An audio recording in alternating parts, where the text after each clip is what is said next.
Alrighty, guys. Well, hey, Craig, thank you very much for joining us on the Better Dads Club podcast. Welcome along. Thank you for having me. Thank you for coming in. I'm excited for the conversation today. So obviously we're going to be talking a little bit about mental health, especially in the men's space.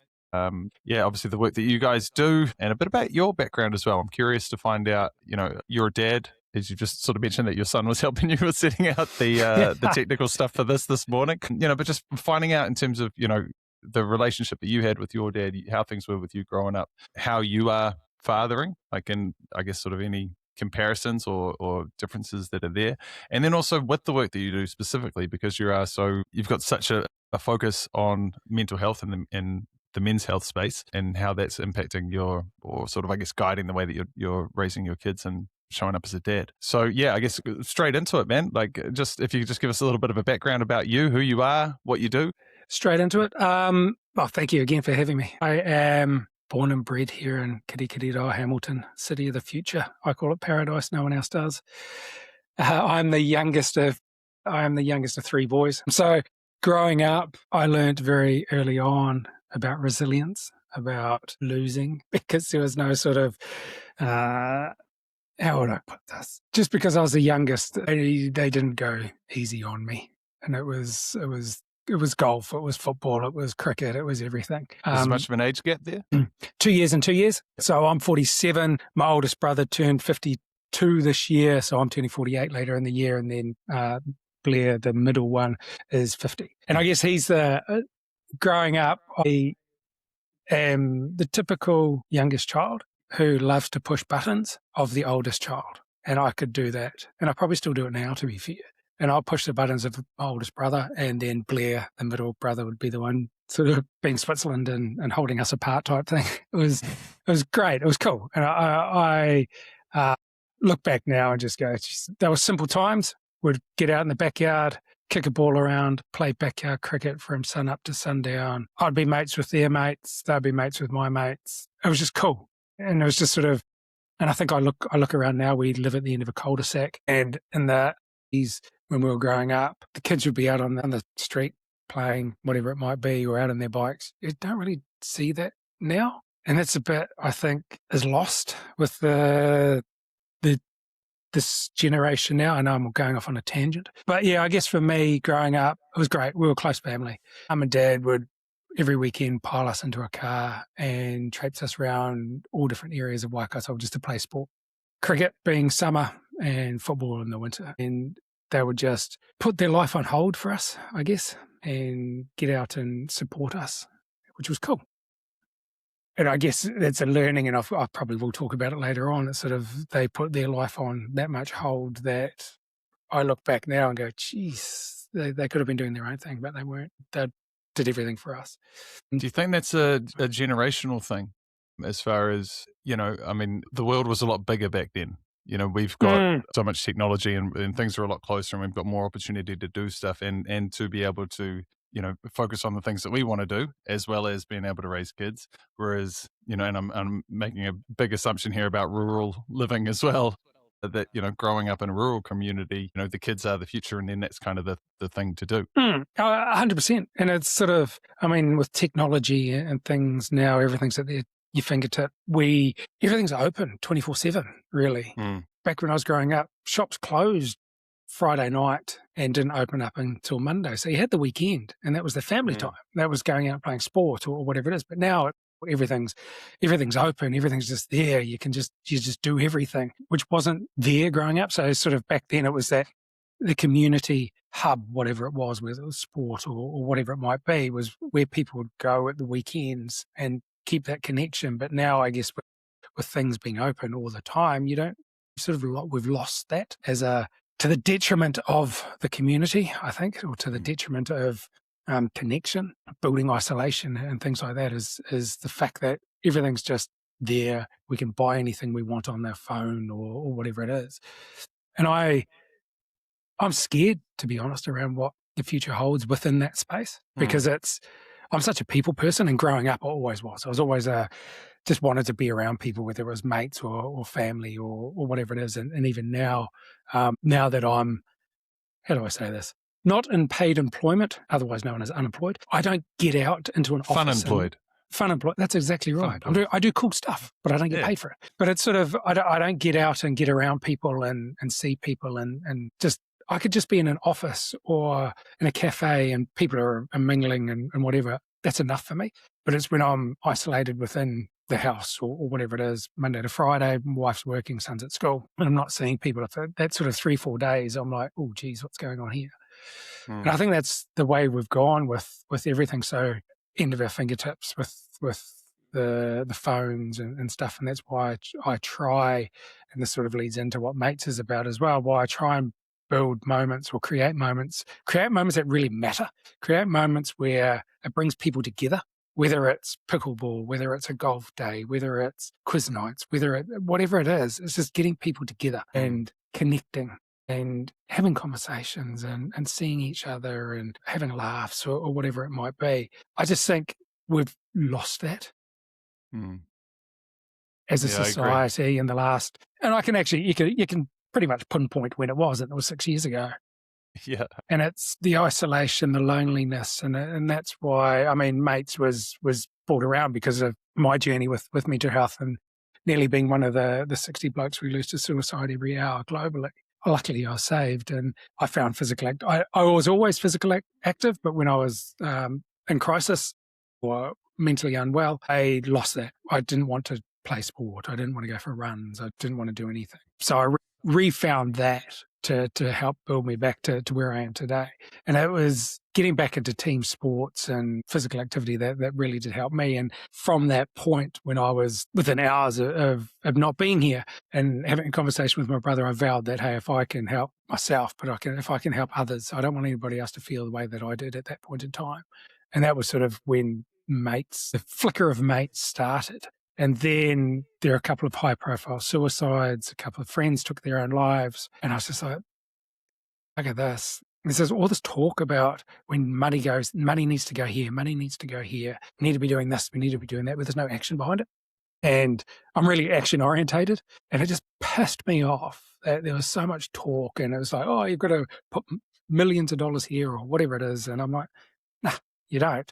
You just got to create a space or create a moment where people can come together and connect, because that's what we've lost. And if we want to take the amount of strain that's on the professionals at the moment, the counsellors, the psychologists, the GPs, we need to be going upriver. We need to be going and getting into prehabilitation, where people are learning, working on themselves, learning to be able to self-reflect as well, going, hey, geez, no, I'm not actually okay at the moment. I need to work on this, or my sleep hygiene's a bit shit at the moment. I need to be making sure that I get more sleep during the week or whatever it might be, just to make sure that my cup is full for work, for the fun, or whatever it might be. And that's what we try and do with Mates, is try and just create moments. Yes, we've got programs that we run. We run mental health first aid programs, we run Mates talks, but it's around those creating moments, those moments that really do matter, where people can break isolation and come together and connect. I totally agree. I mean, for me, part of the conversation or the reason for starting Better Dads Club here is, I've had a couple of bouts of depression myself. First big one was sort of in my mid-20s, early 20s, around sort of 24, 25. And then, entrepreneurship is quite an isolating thing that you do, because you're either, and we've talked about this before, I've talked about this before, where, you've got to kind of stay focused on the thing that you want to do. And then your friendships tend to go away. And it's kind of like you have friends calling you to do stuff, and they're, hey, you want to come out to do this? Oh, well, actually I'm focused on this thing over here and I can't do that. And then eventually your friends just kind of give up on you. And it's not for a lack of trying, but also like they've got their lives to do and you live, and, you don't want to sort of bring that down. And then becoming a dad, same again, but in a much more powerful way, because and slightly unexpected, because you also kind of think, oh, cool. Like for me, I worked in hospitality for years coming out of high school, so late nights and all of that sort of stuff. And I'm a bit of a party animal as well, or used to be anyway. And so, kind of think, oh yeah, sweet, like, I'll be all good for these crazy hours. And then it's actually not. It's a different thing. And because you're also there, you're trying to look after the mother. You're trying to make sure that they've got the resources that they need. Plus, you're also just trying to manage yourself. And as men, as we were talking about before we kind of got into this, we're not really taught how to ask for help. And I get a sense that women naturally do this, like from antenatal groups and that sort of thing. That's great. Men go to antenatal groups, but we're not necessarily there going, oh, yeah, cool, I'm going to be friends with these guys. And I've this weekend just gone, actually, we had a farewell for one of our families in the neighborhood that I grew up with. So similar to you, I'm a city boy, but we did, on the street that I grew up, there was about 5 or 6 families that we had, and kids would just be out on the streets biking until sun goes down, all that sort of stuff. And then, one of the anchor families are moving because a couple of the kids are up in Auckland. And so they're moving now. And on Saturday night at the farewell, there was just this definite sense that like this is the end of an era. It's been 40 odd years, but this is the end of an era where that level of community that the families bring around and the safety that they bring around the kids is now kind of gone. And I mean, I've been thinking about this even before having a kid for the last sort of 5 or 10 years, as far as what you were talking about there with technology and everything becoming so easy. And so right there, and it's that kids are losing it. So for me as a personal trainer, a lot of the stuff that I do physically is around the prehab stuff. It's like how you move is more important than what you move. So for a lot of the guys that just go in and they want to do big, heavy bench press, we actually need to get you in alignment first, make sure the foundations are there, and then we can start progressing you. And then that's kind of the safe way to do that. But then also with kids, we're losing a lot of that communication. And I definitely accelerated even more and normalized through COVID with isolation. And now with the advent of AI coming in, there's a part of me that I had a thought last week where there's the kids that are not even kids, but the people in their mid-20s right now, they are coming into workplaces and they are now really utilizing the AI assistants better than probably people in their mid-30s, early 40s, like our generation, right? So now where we used to have mentors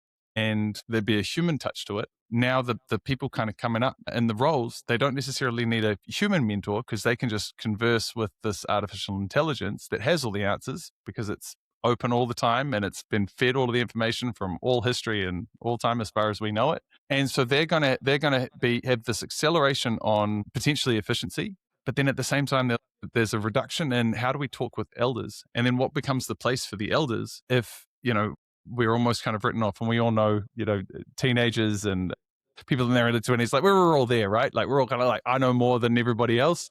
And it takes a long time to realize that you actually don't. But if you've got that mindset, plus then you've got a tool that's there that's helping you, the sense of community could potentially be lost even further. And then for me, it's almost like that level of communication can then just go down, and therefore we do start losing community more and more. And then we start living in it. And then why would you go knock on the neighbor's door? Why would you go and play with the other kids down the road when you can just sit at home and you can play whatever sports game on your, the Nintendo Wii?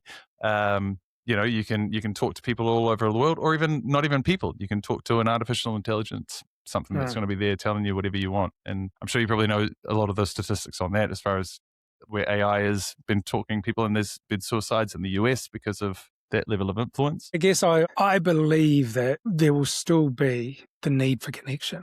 The need for, for thousands, millions of years, however long we've been around for, it's all been community ever since we were living in the caves and things like that.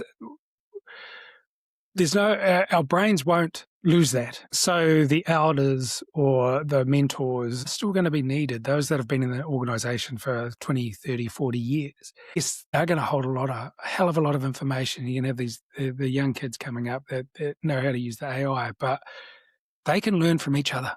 So it's sort of that tuakana tainer. It's the older person helping the younger person and vice versa. So there's going to be that, but it's also going to be the fact that, yes, we're still going to need to get people into the community rather than isolating, rather than being stuck within the four walls of their own house or whatever it might be.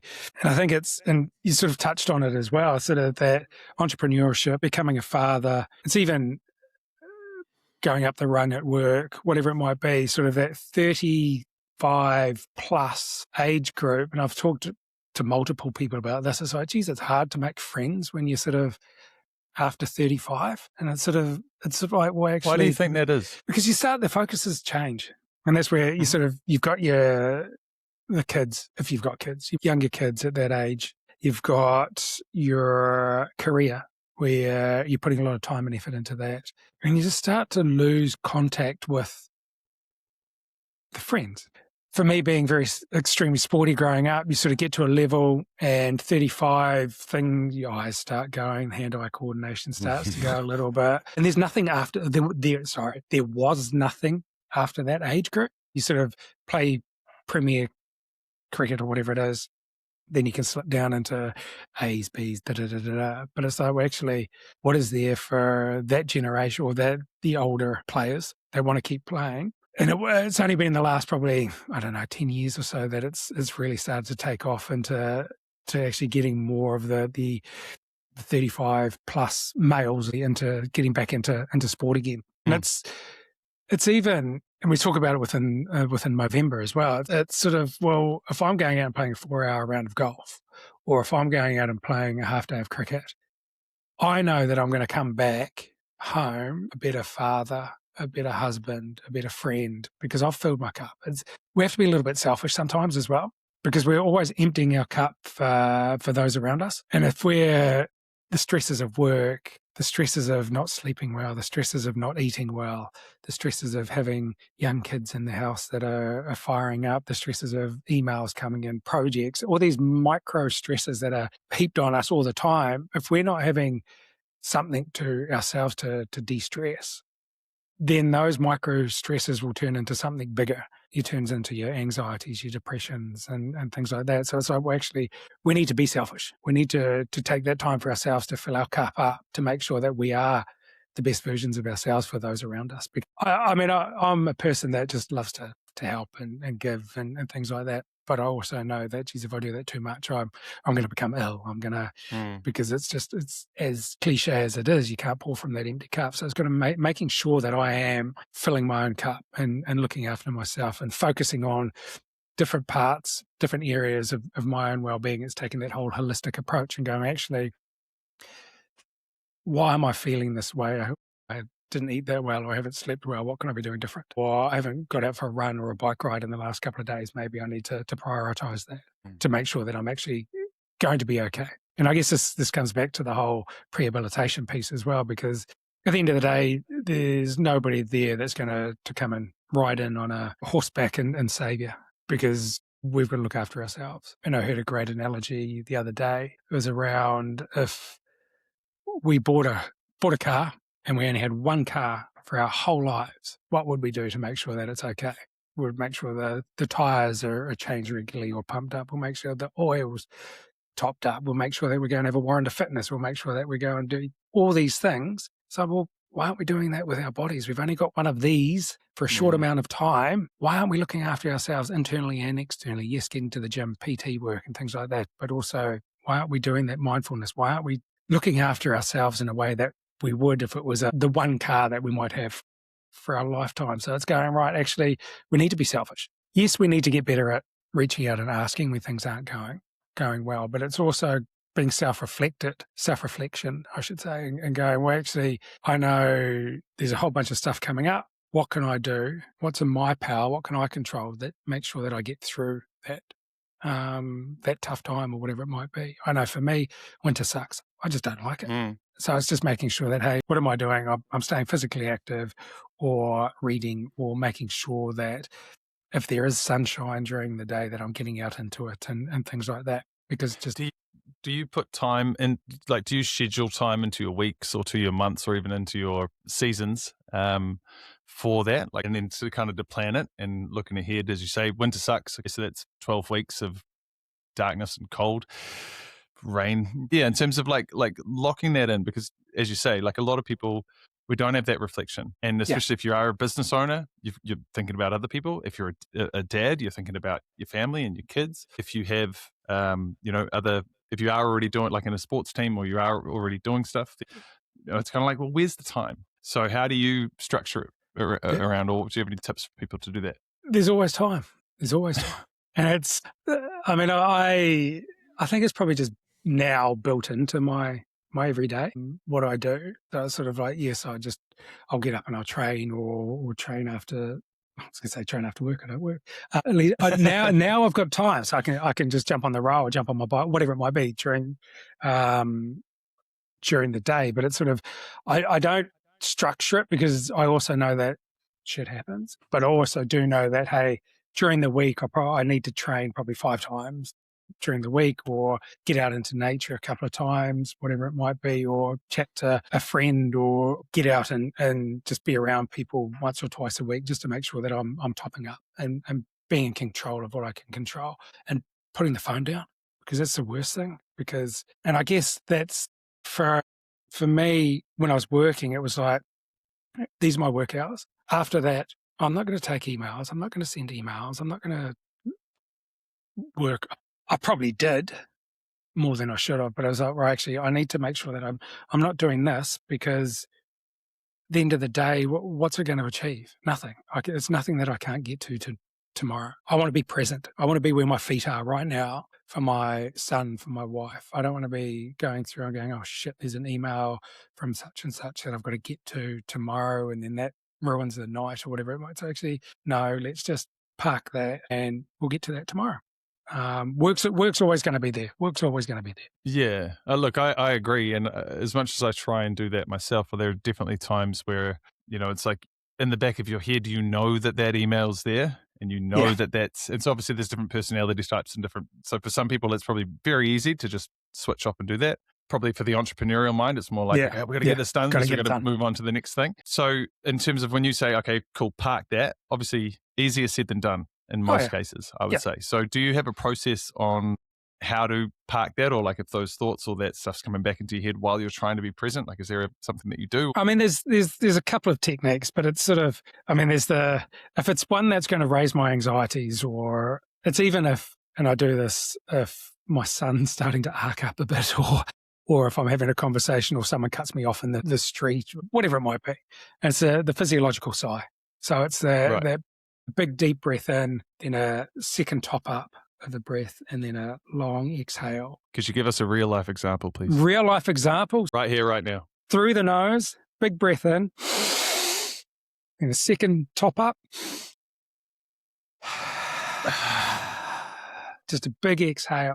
And what that is doing is flipping ourselves from that fight or flight mode in our brain into that rest and digest. So instantly you start to feel calmer, heart rate will start to come down. And you could do this with groups as well, where you might, if you're talking to a group, it might be like, okay, right now I'm going to just walk around the room, I'm going to pick someone out, and you're going to come up and sing a song of my choice. And they're going to go, and straight away their stresses are going to go up, their palms will get sweaty, and some people might want to do it, but there'll be ones that are going, oh no, this is my worst. And then you walk them through that. You walk them through the physiological side. And it's something that I use, especially if there are those emails that come in, or if I'm having a conversation at work with someone where it's getting tense, or whatever it might be. It's actually right. This is going to instantly just calm me down. And it's one of, if not the only thing you can do in the moment to decrease the stress. The other thing is I use the circle of control. And it's around going, well, actually, okay, this email's come in. What am I in control of? Okay, I'm in control of how I reply to it. I'm in control of my emotions around the email or the conversation. And I just start thinking, well, if I fire off an email now at 7, 8, 9 o'clock at night, what's that going to do? Why not sleep on it? And this is something I used to do would be, I'll get the email and straight away, bang, send a reply and go, oh, Jesus, I probably shouldn't have written that. Or about an hour or 2 hours later, gone, oh, that would have been better to have put that in there. Or, okay, now I understand what that person was meaning when they sent that email, or whatever it might be. So it's actually giving some space before replying as well. So it's sort of, if there is something just sitting there, yes, being an entrepreneur is probably slightly different. There are those time pressures and things like that. But within the business and the role that I was in, I was like, well, actually, no, it can be 12 hours, can be 15 hours before I send a reply, because as soon as I start sending replies on a Thursday evening, Saturday or a Sunday, it starts to become an expectation from those people that are sending it to me. It's like, well, no, actually, no, I'm being selfish here. I'm looking after me. Nothing is as important as having that time with the whānau, kicking a ball around with my son and things like that. Stuff can wait. And that's the way I look at it. So, and I'm probably being more cynical now after having been disestablished. It's like, well, actually, I'm just a number. I was just a number. No matter the extra hours, the time at the weekends, it's doing stuff at night, all that sort of stuff. What did the organisation? Was there a thank you? No, I was just a number. We don't need that. We don't need that role anymore. And when I talk to a lot of people about that, it's all actually, I was in the business for 50 years, and they've disestablished me or made my role redundant. You didn't even make the person redundant; you made the role redundant. I'm like, well, actually, the role for me, and I went to I had to go to counselling just to understand that it wasn't a personal thing. The role wasn't my identity as well. And it was just going, right, the business, you've put in all these hours, you put in all the extra hours, you put in the weekends and yada, yada, yada, but there's nothing. What did you miss? Well, I missed my son's birthdays and all this other stuff. And that's the stuff you think about. I don't want to be going to my grave and going, geez, I did good. I was working 90 hours a week. Wow. Awesome. And then get a bunch of flowers from the CE of the organisation going, sorry, Craig's passed away. He was a great worker. I'm like, well, actually, no, I want to have that relationship with my son, with my wife, with my friends, and be selfish that way. Yes, I know we have to work because we have to make money to pay for petrol at the moment, but it's sort of going, how do we do that to you don't want to be working or living to work type thing. You sort of, work's part of the piece of the puzzle. So you want to be doing the stuff that you love doing and not feeling like work, but also having that work-life balance and stuff like that as well. Otherwise, we're just going to be worthless to everybody around us. That's a really interesting realization that you've made. Had you made that prior or while you were still working, or is that something that came in during the counselling? And a wee caveat here about the counselling, I use counselling when I'm in a good headspace, because I know full well that if I'm struggling or if I'm in crisis, I don't want to be talking to anyone. Or if I do, then the information that they're passing me or saying to me won't sink in. So it's sort of like, well, actually, I knew that I was being made redundant. I was also going through a hip replacement. So I was like, well, actually, I'll go to counselling. What are some tools, or what can I add to my kitty of tools or my bag of tools that I've already got that will help me get through? And that's where we talked about the circle of control. That's where we talked about, well, your role's not your identity. It's talked about breathing and things like that, where it's like, well, actually, yes, I think previously, because I'm so values-led as well, I'd walked out of roles when I didn't have a role to go to because of my values were not aligning with the organisation. And that's where I could feel, that's where I started to learn, well, actually, I'm just a number to that organisation, whatever it might be. There's some organisations out there that are putting well-being and their people first, and that's awesome to see. And we are seeing change in that space because it's something that psychological safety within organisations, WorkSafe are coming in harder and harder with. And even so, Australia do it well. So we're starting to see more and more over here organisations, rather than it being a straight tick box around well-being, it's more along the lines of actually we need to get to know our people and put time and effort and money into our people so that they actually feel valued. They have that sense of belonging. Because if you don't have that, community, that's it. And if you don't have that, organisations are starting to realise now that it costs a hell of a lot of money to train up new employees. Presenteeism is a massive thing. Absenteeism due to poor health is massive as well, but is it poor health because of mental health issues or whatever it might be, and then absenteeism due to injuries? And what was the injury from and how was it? And I guess that's where my background, when I was the wellbeing occupational health lead at Te Pūking, I was thinking about that, going, actually, how do we make sure our people feel valued? They have that sense of belonging and feel part of something and feel as though they matter. And organisations are starting they are grappling with that, but it's also going, actually, how do we do that and how do we do it well? And so is that the main work of Mates Matters at the moment in terms of that organisation? And you mentioned the mental health first aid at the start of the conversations. Actually, if we could just strip it right back, what is Mates Matters? Why is it here? What does it do? What do you guys do? And a little bit more, if you could just go maybe a little bit deeper into how it came about. For Mates came about, so we started it in 2020, right in the middle of COVID. I smile because I think back going, geez, it was hard work. It was hard yakka trying to set up a trust during that time. It came about because, like I said earlier, just around why I just got annoyed with all the chat and no action. And I'd started up a Facebook group and that started to gain some traction. I was like, well, actually, we need to do more.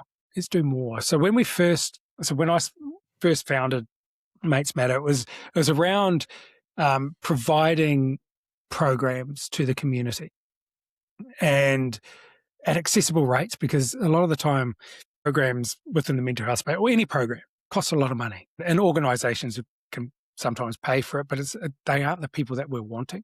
We're wanting to get into the real community, and whether it's a sports club or whatever it might be, where they don't necessarily have the funding to be able to pay $650 for a person to come on a course. So it was like, well, actually, cool.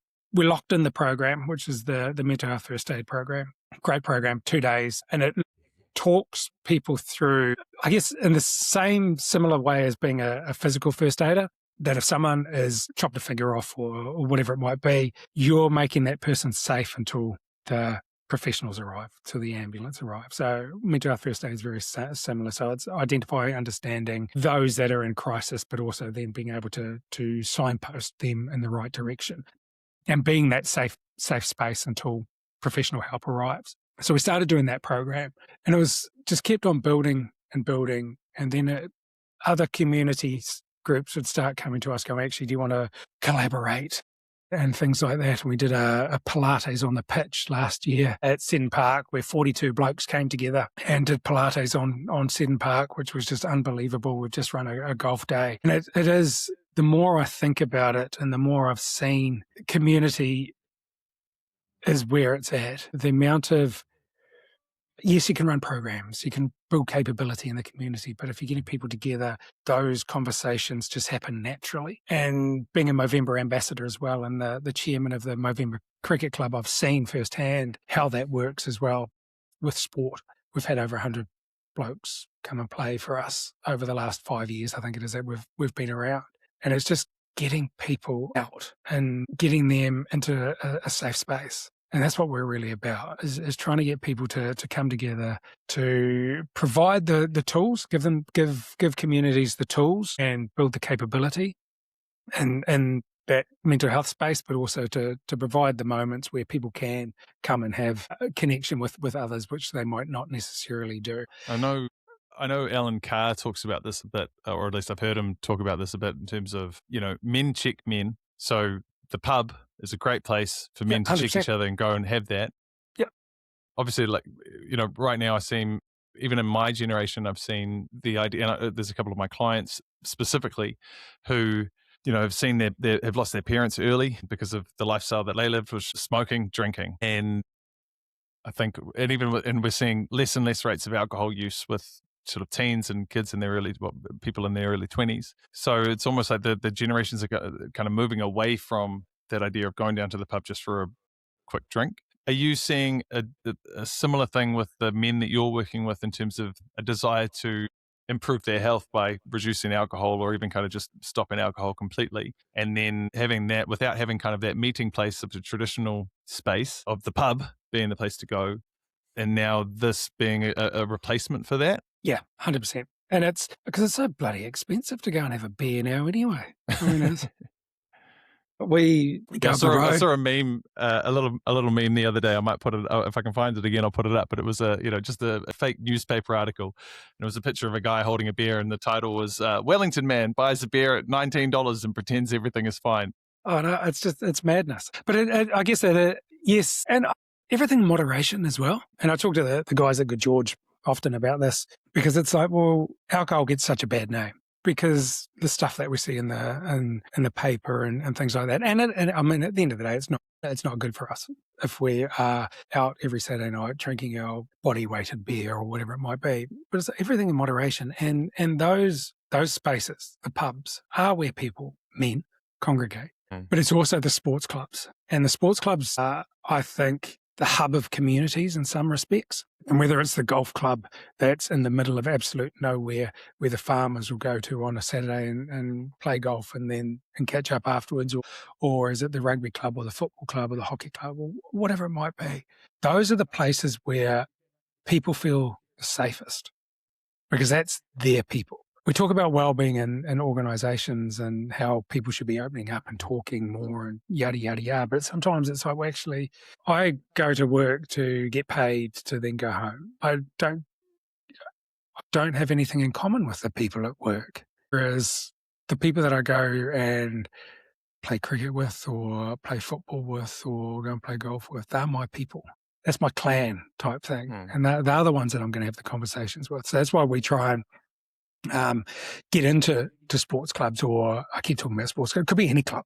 It could be anything. It could be the men's sheds. It could be whatever it is. It's just where people come together for a shared purpose. And it's just, I guess, us with mates. I mean, at the end of the day, it's not rocket science having mental health conversations with people. We've all got two ears and one mouth, and that's pretty much what we do. You ask a question and you sit back and listen. And it's going deeper than the are you okay questions, but it's sort of going, well, actually, if we can show that having these conversations is actually okay, and we can also show that vulnerability is okay, then we're going a hell of a long way to building life-supporting communities, or communities where we're well. Our well-being within the community is really good, and that ripple effect out wider is massive.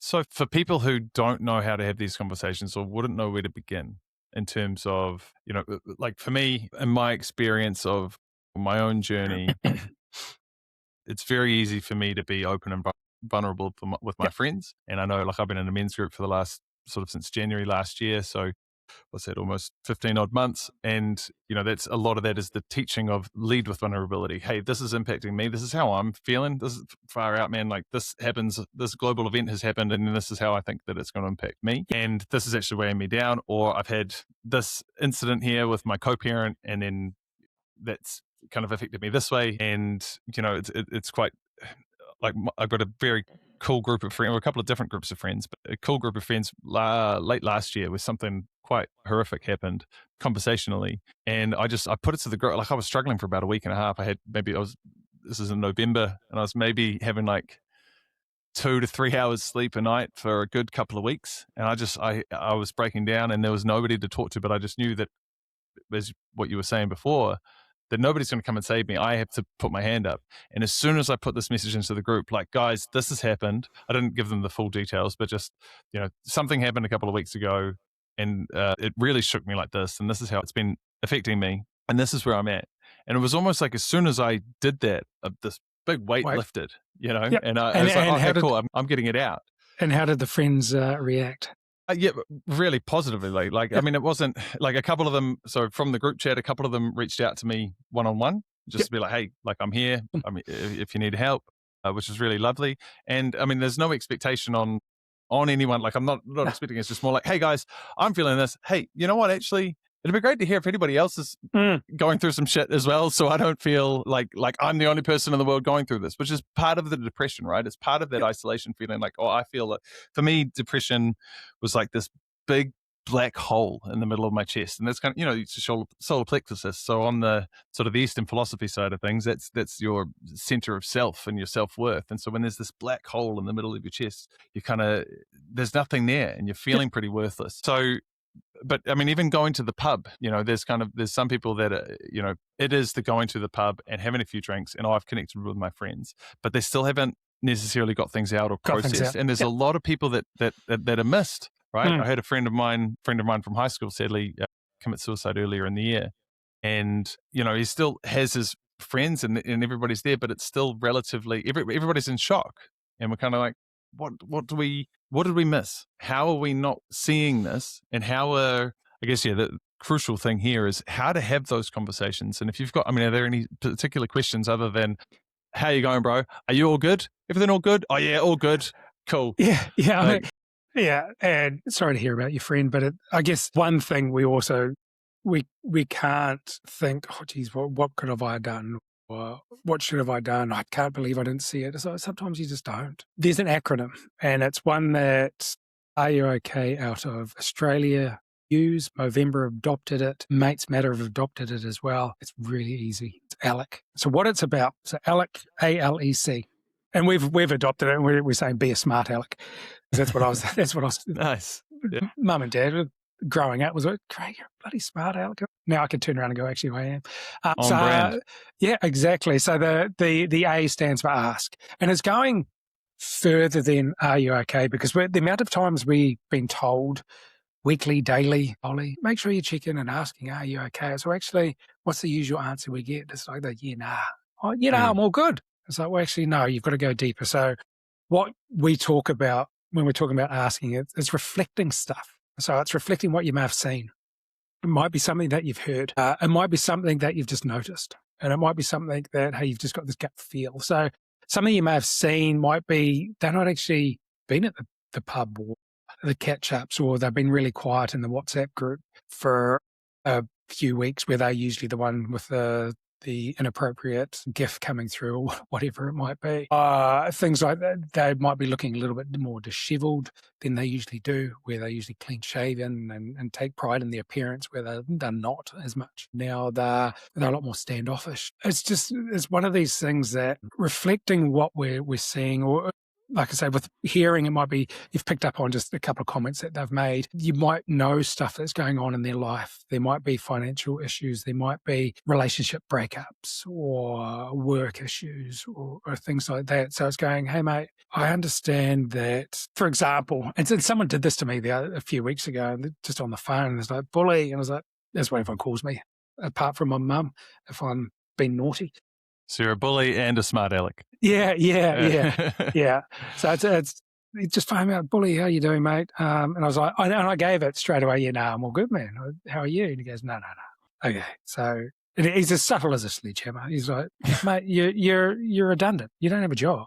I know how much you love being around people. You haven't been able to play cricket because you injured your thumb. So you haven't been doing that. I haven't seen you around. Yada, yada, yada.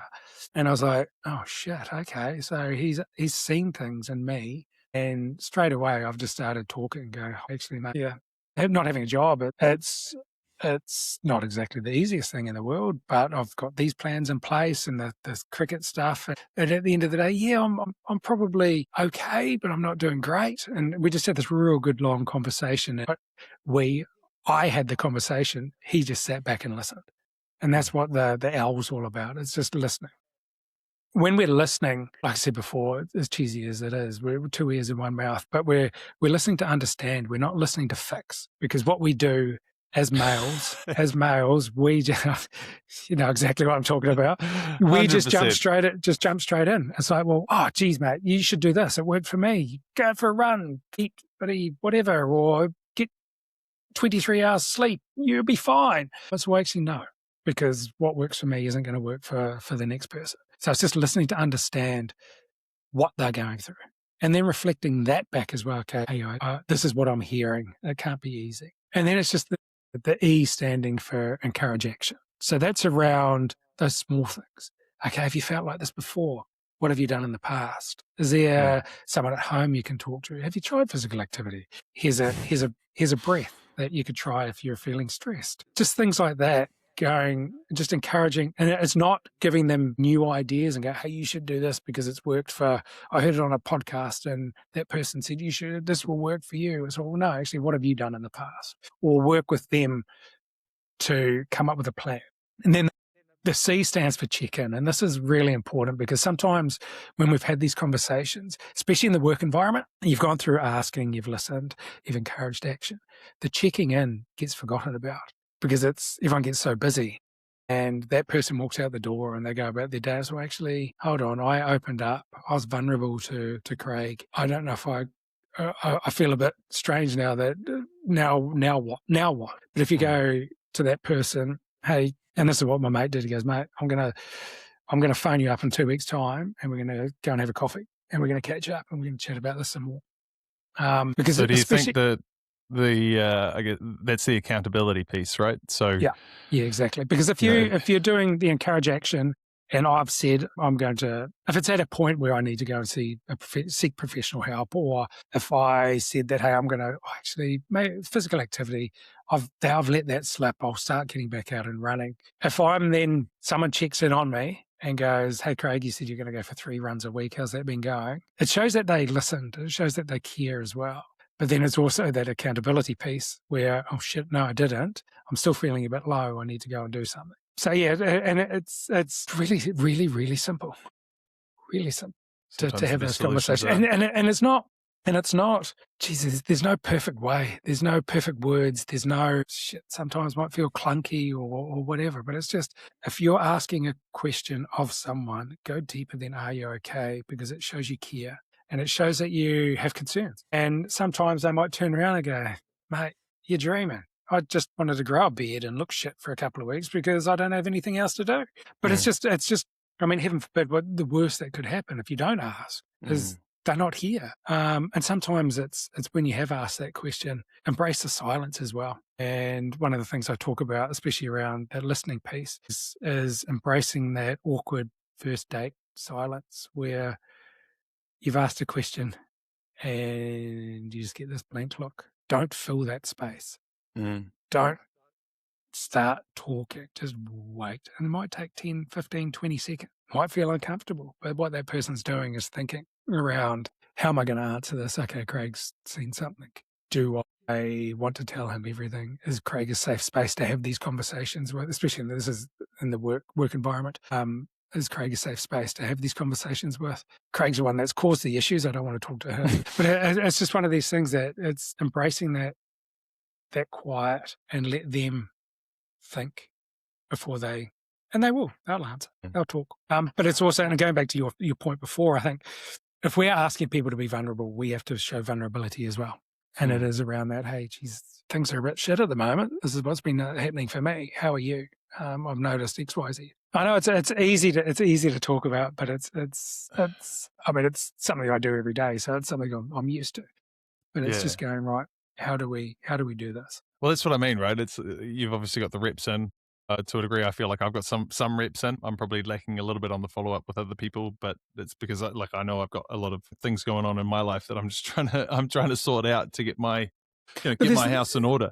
And there's also an understanding as well that, hey, shit, if you've got a tight knit group of friends and you've noticed there's one that's not right at that whatever point in time, and if I'm not in a good headspace, or if I don't have the time in my calendar, or if there's just things that I know that if I have a conversation might bring up more stuff for me, which might tip me over the edge, or be like, well, actually, no, I'm not the right person to have this conversation with this friend, then is there anyone else in the friend group that I can just shoulder tap and go, hey, mate, I've noticed such and such hasn't been around or isn't been himself. Can you have that conversation with him? Because I can't at the moment and I've done that. I've had to step back from conversations. I'm sorry, love you, but I'm not in a good headspace to be taking on this as well, because having these conversations drains as well. So it's especially if you've got a tight knit group of people, of mates, it's going, well, actually, Craig hasn't been around for a while. This is what's going on for me at the moment. Can you have that conversation? Happy to help where I can, but it's just, it's understanding. Having a teammate. Having a teammate, and it's understanding that, geez, sometimes we just can't have those conversations all the time, because it's also knowing that they do take a lot out of us. And sorry, I butted in, but if you've got a whole bunch of stuff going on for yourself, am I going to be giving the best of that to myself to that person if I'm going to have these conversations, or am I going to be thinking about other things in the background when they're talking to me, when I should be focusing on them all the time? So it's just going, right? Definitely noticed that within myself. Exactly. You're sort of subtly making comparisons and going, and then you start speaking. From my point of view, this is what's going on for me, and this is how maybe this relates to you, and this is what I'm doing. And then it becomes about you. Yeah, and that's where it's like, how can you feel that way when such and such has got this going on for them, or whatever it might be? So actually, no, you can't compare, because you don't know what affects me to a point of anxiety or whatever it might be, might not touch the sides for other people. They might be purely fine with it, because we just don't know how, and that's the beauty of humans. Everyone's so different. We just don't know what's going to affect people differently. So it's going, we're actually taking everything that they've said seriously. And if that's the way that they're feeling, that is the way that they're feeling, and not comparing ourselves or comparing others and going, well, actually, why do you feel like that? Because such and such is going through this, or you shouldn't feel like that. You've got a happy family and kids and blah, blah, blah. Whereas it's sort of going, well, actually, cool. I don't understand. It's being empathetic rather than sympathetic as well. So trying to put yourself in their shoes and understanding what they're going through. Why do you think so many men struggle to open up? It's just the way we are. I think it's generational. It just goes back however long. The main breadwinners, we had to go out and work to make the money to help the family survive. So we couldn't get sick. We couldn't get injured. We couldn't open up because it would make us look like we're weak, all that stigma stuff. And I've thought about this often. I'm just like, I don't know. There's got to be something. There has to be something. But I'm an open book, and I'll talk about my journey and be vulnerable and be comfortable with that. But I know others aren't, and I'm like, well, I start to think, well, why? I just don't know. Is there something in our makeup, our brain that just says we shouldn't be as open as our female friends or our female family members, because they are.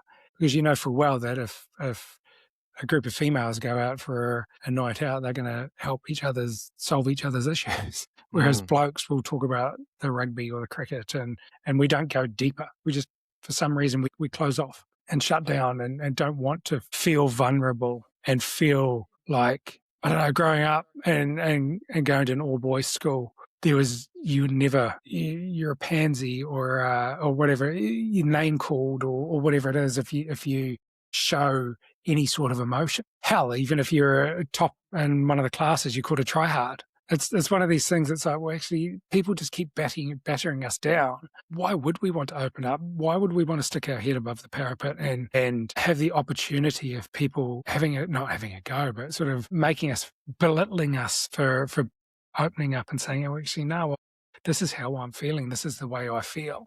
Then, because we're not meant to talk about feelings as men. Are you seeing a difference with your son? Sorry, how many kids do you have? One, just the one. One, yeah. So, I mean, is he in an all-boys school as well? Is there a difference in the way that they're speaking, or even in the structures or the way that they're being taught, that are allowing that to happen? He's 8. So what's that? Year 4. Geez, he's 8 and he's helping you with your tech. Mate, he's unbelievable. Okay. He just has to look at something once and he just tells me about it. I'm like, okay, cool. All sweet. Right. I think there is, and that this is, I guess, things like Mighty, so the Sir John Curwen Foundation, getting into schools and getting in and talking to teachers around having conversations around how you're feeling, how kids emotionally are doing. And I look at Sterling, he plays golf, and he was going to a golf coaching clinic. Like a bunch of kids get together and have a whack, and the coach had to phone in sick. He was like, "Oh, I hope the coach is okay. I hope he's not too sick." And I was just like, "Wow!" Just this empathy that he has. I'm like, geez, growing up, I would have been gutted because I wanted to go and play. Well, bloody hell, get someone else. Stuff up. But the whole empathy piece where I think it is changing, and I think it is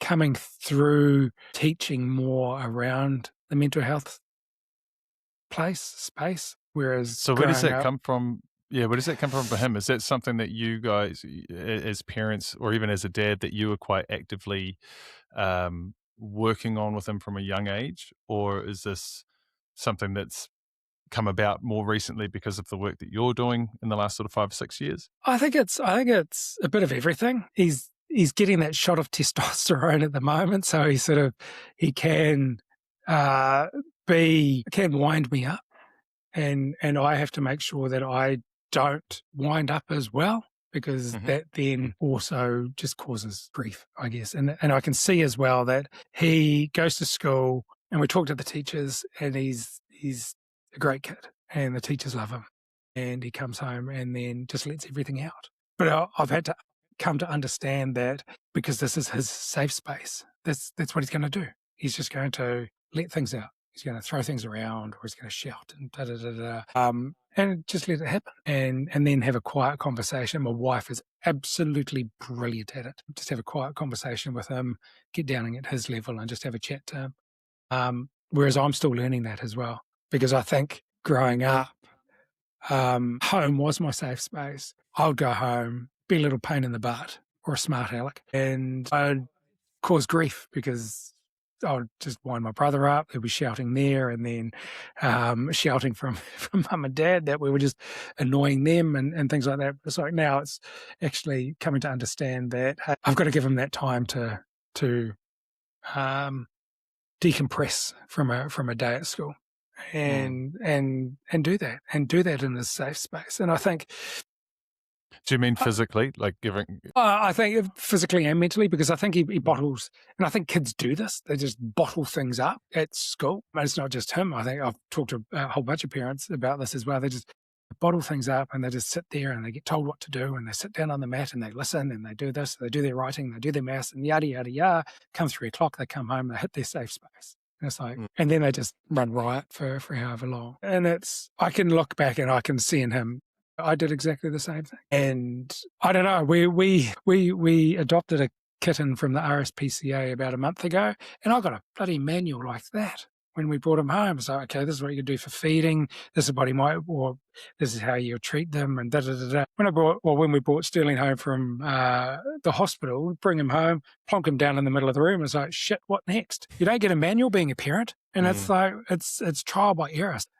I don't know if I'm doing a good job or not, and sometimes I do question myself, because sometimes I'm not perfect. I do shout at him, and then I'm like, fuck, excuse the language, why did I do that? Why did I not go to my breathing exercises or whatever it might be? And then it's reflecting, going, actually, why did I get like that? And it's just, parenting's not easy. It's an absolute privilege. Love it. Absolutely love it. I never thought that I was going to be a dad, but every day he teaches me new stuff, and he teaches stuff about me, which is cool, which I absolutely love. And it's just, like I say, it's an absolute privilege to be a parent. As far as the parenting thing, like you mentioned that you like both, it sounded from what you said earlier, it sounds like both your parents were active and maybe this is because you had, there's 2 other siblings as well, that maybe dad needed to be on deck to take somebody across town for their sport game and mum's doing the other kids. But as far as, your father's involvement, was he quite active? What do you remember from him? Yes, growing up, he would play golf until we started beating him, and then he stopped. But then he had a work-related accident and stuffed his back, so he wasn't able to play as much or anything like that, and then just became a bit more immobile. So then just became a spectator. So he would mum and dad would turn up every Saturday and watch us play and spend the whole day. Well, it's actually weekends, because we were playing Saturday, Sunday, we'd play rep stuff as well. So all weekend they'll be traipsing around and watching us play. And I am forever grateful for that. There was never any expectation that we would be the best or anything like that. They were just coming out to support. They weren't the parents on the sideline shouting. I'm sorry, Dad was a referee as well, so sometimes he was the football referee. So the car trip home was a lot quieter sometimes, especially if he gave one of us a yellow card. But it was there was never any expectation that we were going to be the best. They would always be supportive. They wouldn't get up in the coach's face if we weren't selected for teams or anything like that, or they're not those shouty parents. They're supportive on the sideline, but not the shouty parents that we sometimes see as well. And I'm forever grateful. I look now how much they gave up. It was weekends for years they gave up for the 3 of us. As Sterling grows up, the more I look now, I was like, Jesus, you guys, you put your lives on hold for us. And now they're both retired. And I'm like, what are you going to do? What are you doing? What can you do for you? Because your life has revolved around your 3 boys for, I'm 47, 48 this year, for 48 years. Now's the time to focus on yourselves, because, you've only got one shot. And they're both, or dad's, what is he? 80 next year. Mum is 76. They're not getting any younger. I look at them growing up, you sort of think your parents are going to be around forever. But now it's like, bloody hell. It's hard to think of a life without them. Are they quite active as grandparents? As in SJ's life? Yes, yeah. And cousins as well? You got nieces and nephews? He's no cousins. Okay. So SJ's the only grandchild. So mum and dad live 10 minutes away from us. So yeah, they're absolutely love him to bits and would do anything as grandparents do for their grandkids. And I guess growing up as well, school holidays and stuff, I'll go around to my granddad and granddad's and stay there. Whereas now we don't do that because since I'm not working, but back then it was sort of that one parent would work, so dad would be out working, mum would be at home with us type thing. And she would take us around to granddad and granddad's. Whereas now it's sort of like both parents working into after school care or into holiday programs and things like that. Because I guess mum and dad, when we had SJ, I was 40, so we were a little bit older. So yeah, it's when they spend that time with him, it's trying to make it real precious for them to be able to create those memories rather than it being, okay, here's SJ for 2 weeks of school holidays where you run rings around you. So were there, in terms of how you guys were raised, it sounds like, I mean, yeah, you're quite fortunate in not having yelly parents, but in terms of like discipline and disciplining 3 boys, was your dad talk a little bit about that, because that's definitely something that my dad was quite violent and aggressive at times because he wasn't a present father at all, and it's definitely not his fault. It's part and parcel with his upbringing, and there's moments where I've forgiven him. But you're talking about your parents and your dad being there at your sports. For me, it was always my mum taking me to cricket games and to soccer and stuff. I think I can count on one hand maybe the amount of times that my dad showed up to my games, and then it was just very much I guess sort of a baby boomer household where when he says things need to be quiet and it's time to shut up, you shut up. Otherwise, you're going to get a smack in the head, which is, definitely not something that I want for my son. And I'm trying to, in terms of the way that I parent right now, like I'm talking even to a 3-year-old, I talk to him about cooperation. Like, hey, here's our routine. Here's our bedtime routine. We have our shower. We put the diaper back on because he's just recently transitioned out of diapers in the daytime. So, but still doing a diaper overnight. So, here's our plan. Here are the step-by-steps. And then on the moments when he's been a bit frisky or kind of missing it, I'm like, hey, buddy, like, this is our routine and I'm trying to help you. We need to work together on this. Like, can we get your cooperation?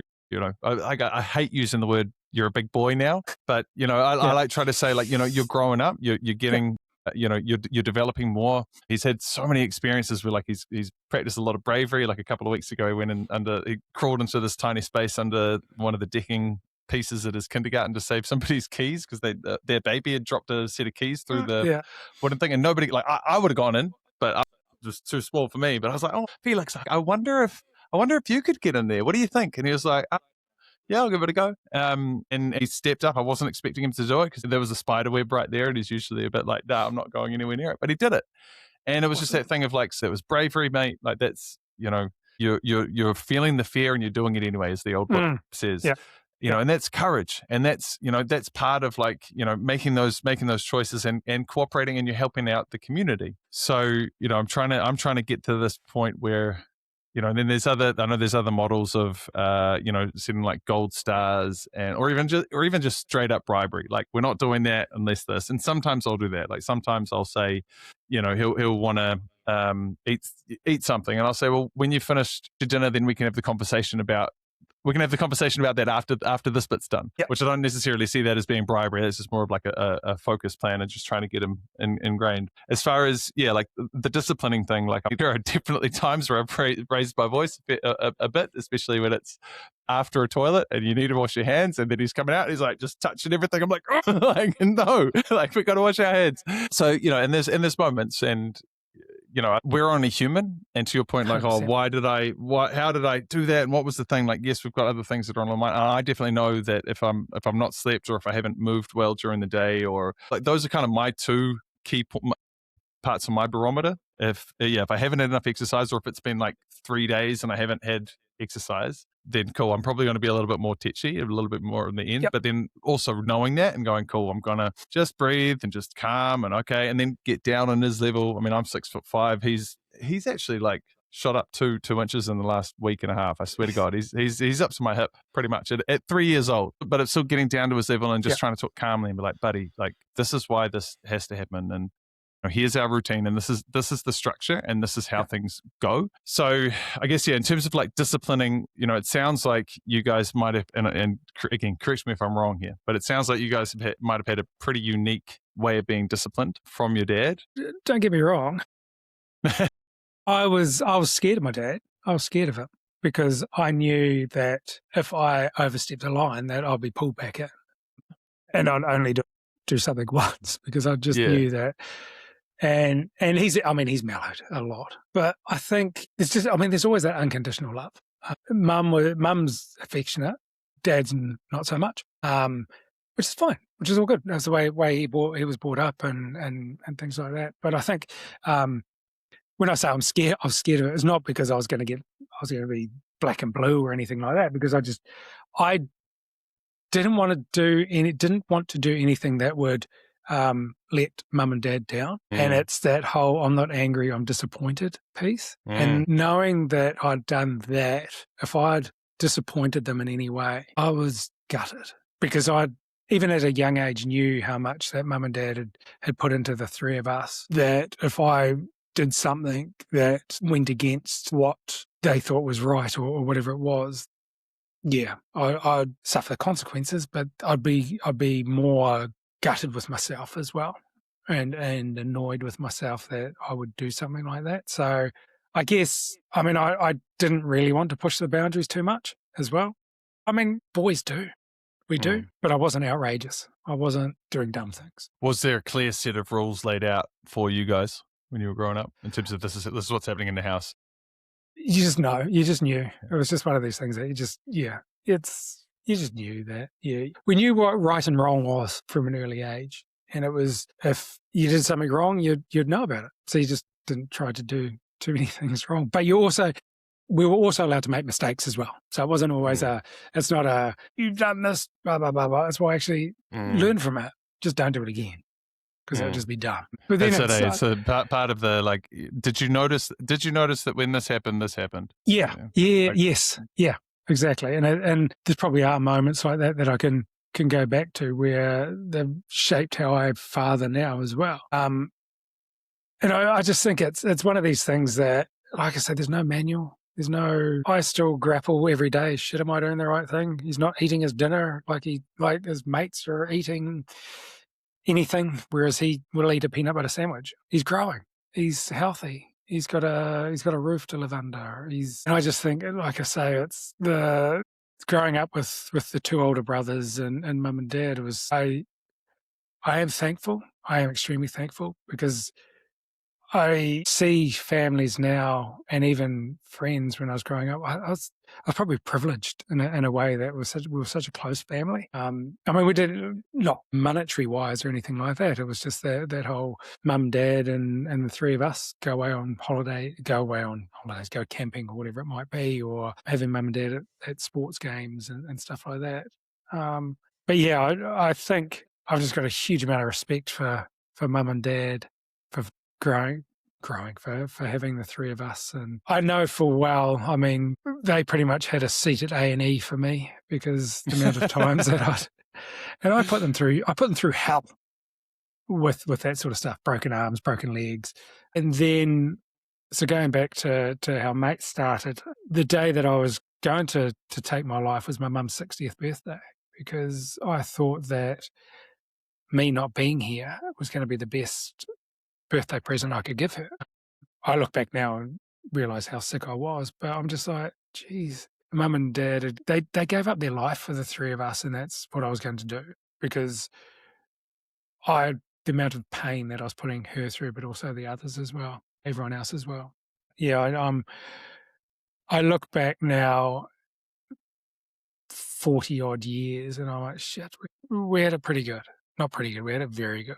We had a cool upbringing that sometimes think, shit, Mum and Dad, you should have done more stuff for yourself, because you did everything for us and your lives revolved around us. Have you had that conversation with them? Because, I know for some, you mentioned that you weren't expecting to be a dad. I certainly wasn't expecting to be a father. But, for some, that's all they want to do. They feel like that's what they're here to be put on. They've been put on this earth literally to procreate and raise good kids, and just have a family. And, that whole thing of what you're saying, we go camping together. This is us. We're quite tight knit and doing that. And obviously many people aren't like that. But is that what they wanted to do? You know what I mean? Versus kind of potentially what you're feeling like, where you're feeling like they gave up something, whereas maybe for them they were actually giving in to something.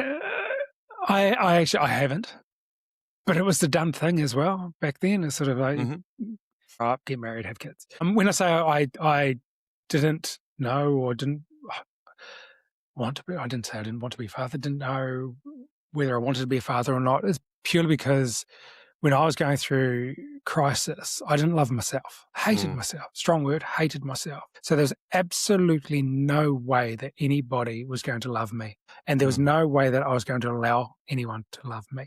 So when I started to feel better and physical activity came back into my life and did Ironman, and I was able to meet Jacinta, my now wife. And that was only after I started loving myself again, to allow someone to love me and I could love them, to then go, actually, let's have a child. Let's bring a child into this world. It's, I guess for me, is the story behind why I'd say I didn't know whether I'd be a dad or not. Because there was times where I couldn't even think of anything that would have made me want to be a dad, because nobody would have wanted to have been with me. Does that make sense? How did that feel to you? I mentioned before around that black hole thing, but if you could maybe describe how that felt. I talk about the black dog, and that black dog just being massive and sitting firmly on my chest, and not allowing me to do the things that I wanted to do. And it sucked me of my passion for anything. It just sucked me dry of any emotion. It just sucked me dry of me.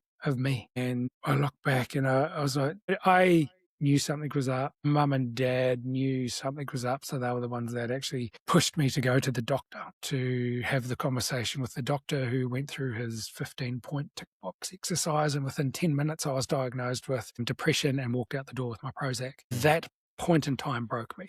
That broke me in a way that I sat in my car, bawled my eyes out, because I'd just been told that I've got depression, which then, for me, society's going to label me, and I'm going to now have this stigma. I just pulled my eyes out.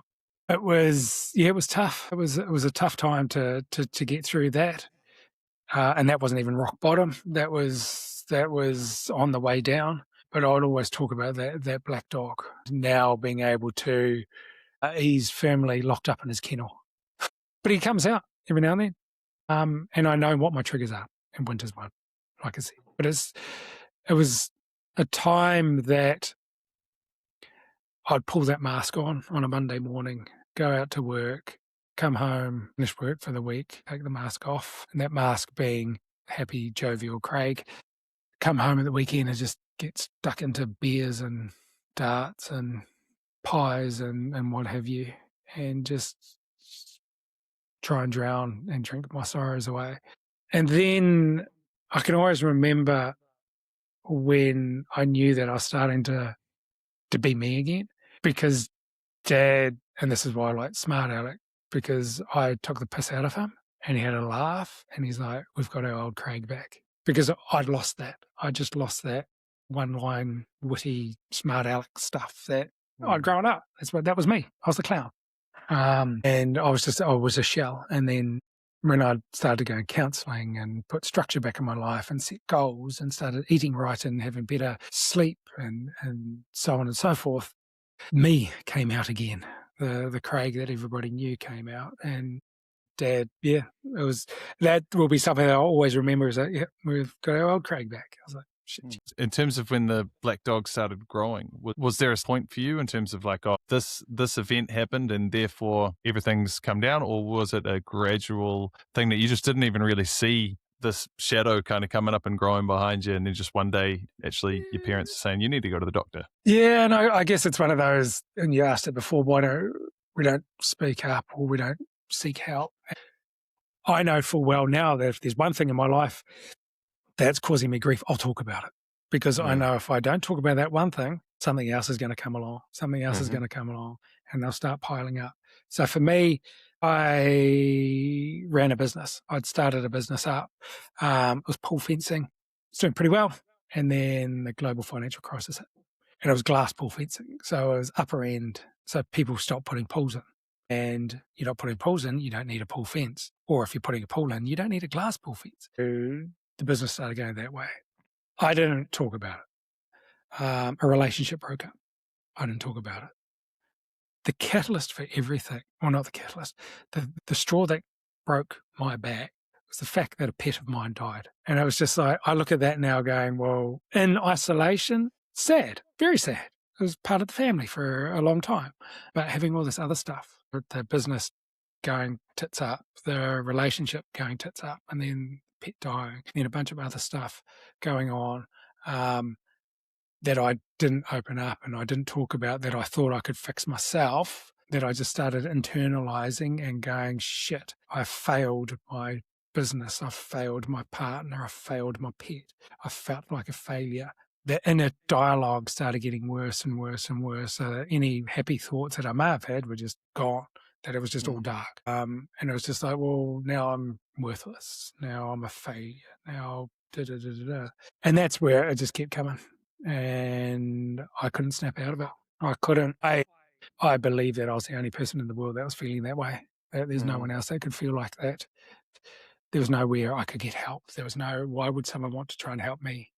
Because I'm completely broken. But I look back now, I go, actually, it's life. Life's not from A to B in one straight line. It's like that and everything in between. And it's going through that understanding that there are others out there that are going through this, that have been through it. But it took me to hit rock bottom to be able to seek that help that I needed. I don't believe necessarily that people do have to hit rock bottom to be able to reach out.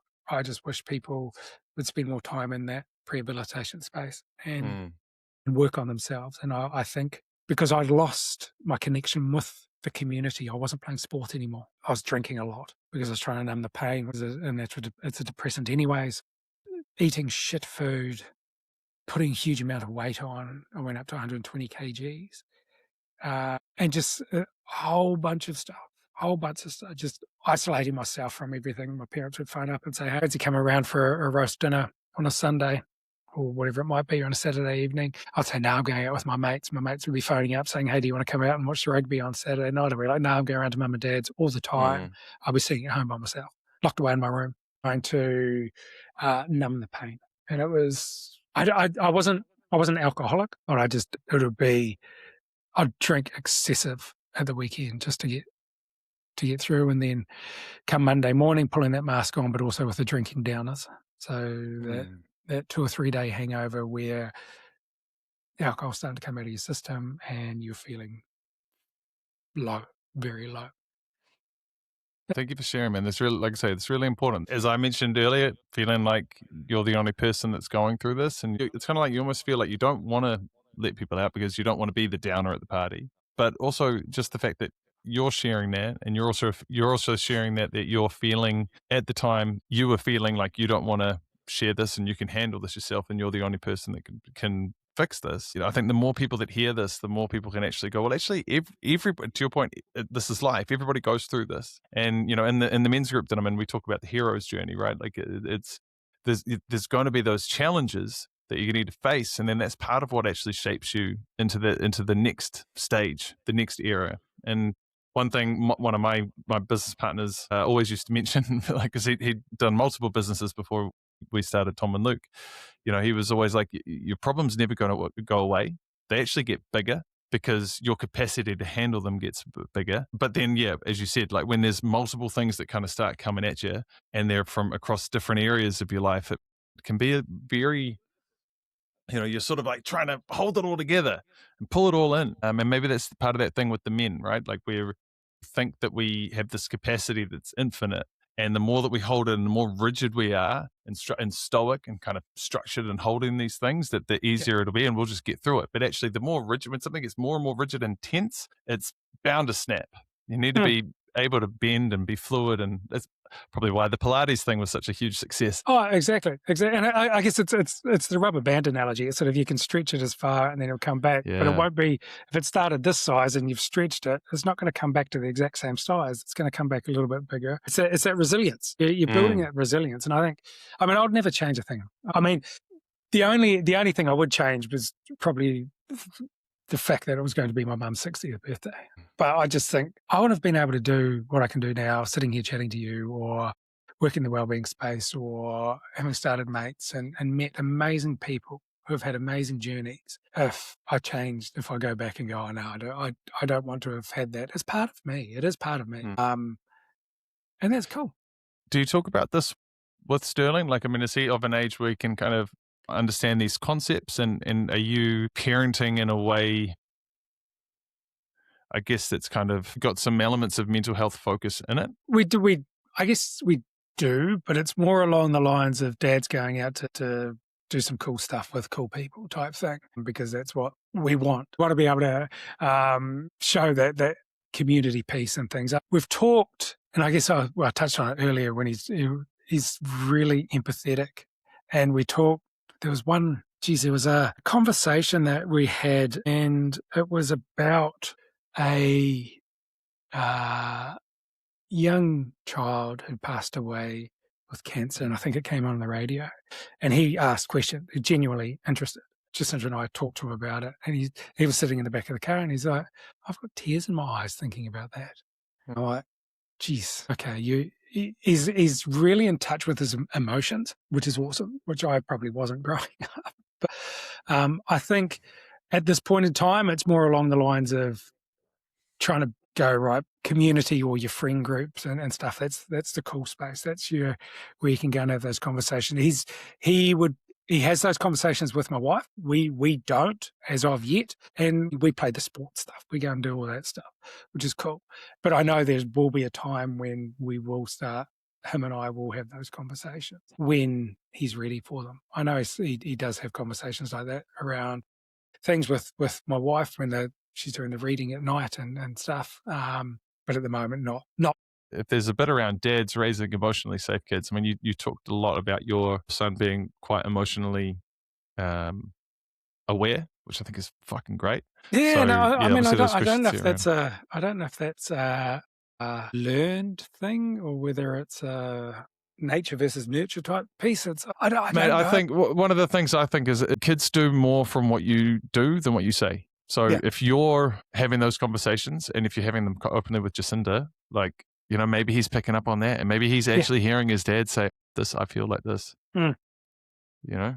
Yeah, I mean, he's seen me cry on multiple occasions and things like that, and yeah, it's just it's pretty cool. It is pretty cool, but it's also the resilience piece. I guess it's part of the bits that when he gets older and things, he'll start building that into it as well. But yeah, it's cool to be able to see him growing, because like I said, there was a point in time where, I mean, I wasn't going to be here, but there was a point in time there was no way I was going to be a dad, because it would have been just a selfish thing to be, like a bad selfish thing to do, to bring a child into the world when I was feeling that way.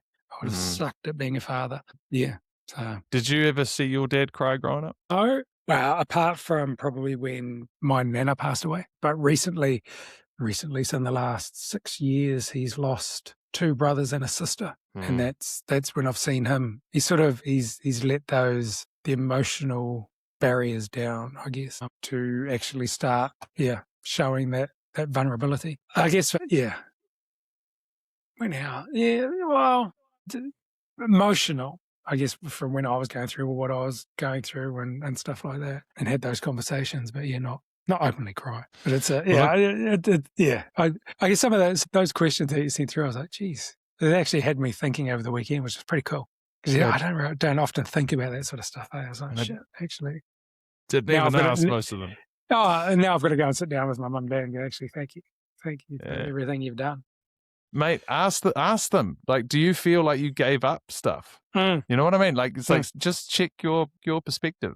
Because if that's a belief you're carrying, exactly. You know? Exactly. I mean, Jacinta and I talk about it. So because now they're retired and haven't got a huge amount of stuff to do. I'm like, shit, now's the time. go and do the stuff that you probably missed out on when you were in your 30s and 40s when you had us. But yeah. So you talk about with Mates Matters being the fence at the top of the cliff as opposed to the ambulance at the bottom. What does that look like in practice? I'd love to take the fence away. I'd love to take the bloody cliff away, to be fair. For me, it is the fact that, and I always said it before, that no one's going to ride in on a horse and save you. You have to put that time and effort in yourself for your own well-being. No one's going to make you go to the gym and push those weights or get on the treadmill. No one's going to push you out the door or go for a run. No one's going to shove healthy food into your mouth. No one's going to make you do that journaling or reflection or whatever it might be. We have to take ownership. We have to take ownership of our own well-being. We have to be selfish. And for me, it is around that, is going, actually, I need to put time and effort into myself to make sure that my well-being is in a good state, to make sure that I am going to be 100% for those around me. And one of the things we look at is te whare tapawha. So utilising the whare or the house and going, actually, there's 4 walls of a house and each wall has a different component. One is physical, one is your emotional state or your mental well-being, one is your whānau or connection piece, and one is your spiritual piece. And looking at that and going, actually, physically, I'm doing pretty good, so that part of the wall or that part of the house is going to be strong. What about my whānau piece? What about my connection piece? That could be a little bit better. How am I going to make that stronger? Well, I actually might be phoning a mate up and going out for a coffee. My well-being, how's that doing at the moment? Reflecting on that and going, actually, no, that is going okay. My spiritual piece. And spiritual piece for me is around values. It's around my values, but also getting out into nature. For some, there's a higher being that is their spiritual piece. For me, I don't, but it's that whole, my values, my sense of belonging, and how is that going at the moment? And really spending time on ourselves to go, actually, how are my 4 walls of my house going? Are they strong? Can they be stronger? Because I know full well that when I was in crisis, if I look back now, my physical was shit because I wasn't physical at that time. I was drinking and eating a lot of pies or whatever it might be. So that's going to be not very strong. My connection with others was terrible. My spiritual piece, my values, my sense of belonging, I didn't feel as though I belonged in my well-being. So my house was crumbling at a rate of knots. So I was actually reflecting and going, what is strong? What is not?